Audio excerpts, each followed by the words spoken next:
MG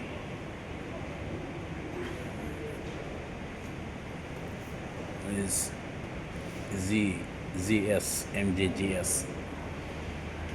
Ano lang to? Ha? 64,000.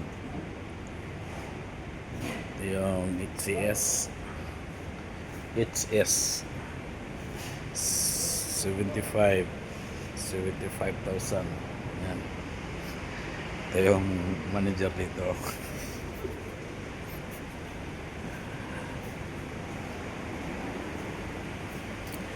Okay, sa RX9 MG RX9. Ayan. Price nito is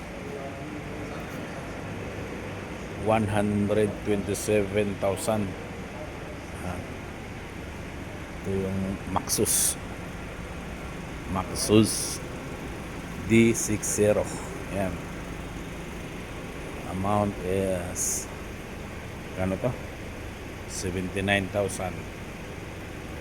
Ito naman yung Maxus, para siyang Land Cruiser ang forma.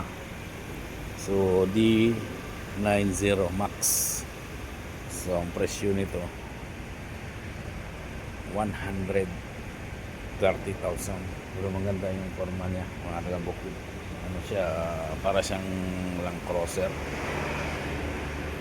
So dito naman tayo sa HS hybrid to. So pag hybrid kasi ito kabukid, para siyang nag-automatic siya mag-off, mag-stop. So magcha-charge siya. Mag-off yung makina niya, tapos nag-charge siya ng battery. Ito yung MG hybrid. Mahal to. Nasa MG HS nasa ano to, 1,000. Hybrid kasi to. So ito naman yung takabukid, yung 2.0 HS. So hindi siya hybrid. So nasa ano rin to, 99,000. Dito naman tayo takabukid sa MG1. Ang MG1 takabukid, ano, so nasa ano to, 86, yeah. 86,000. Ito yung MG3, medyo itong mura nila dito. MG3 nasa yan 56,000. Ito yung pinaka mahal nila, ano to MG Cyberster. Nasa ano to, nasa 240,000 yung talabokid. Ito yung forma niya.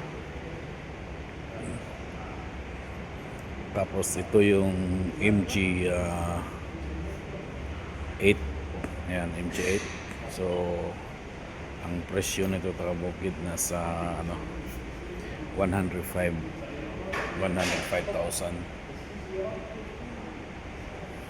Ito yung MG7. Ayan. So nasa MG7, nasa ano to, 97,000. Tapos MG Well. Ito yung MG Well, magandang forma nito. Nasa 87,000 pala. So dito tayo sa dito lang kayo sa Salwa. Ito yung MG GT. Ito yung MG GT, medyo mura din to takabukid. Nasa ano to, 59,000. Tapos dito naman tayo sa MG4. Yung MG4 at saka MG3, magandang forma yung MG4. Ayan. So ang price nito nasa ah, 122,000. Maganda ang forma niya. Yung mags niya, no, sa harap ko, lowered niya. Tapos GS, ito yung GS Tagabukid. Nasa, ano to, magandang forma nito. GS. Nasa 64,000. So, bubuwag. Medyo mura to sa MG. MG4. Maganda kasi yung MG4. No?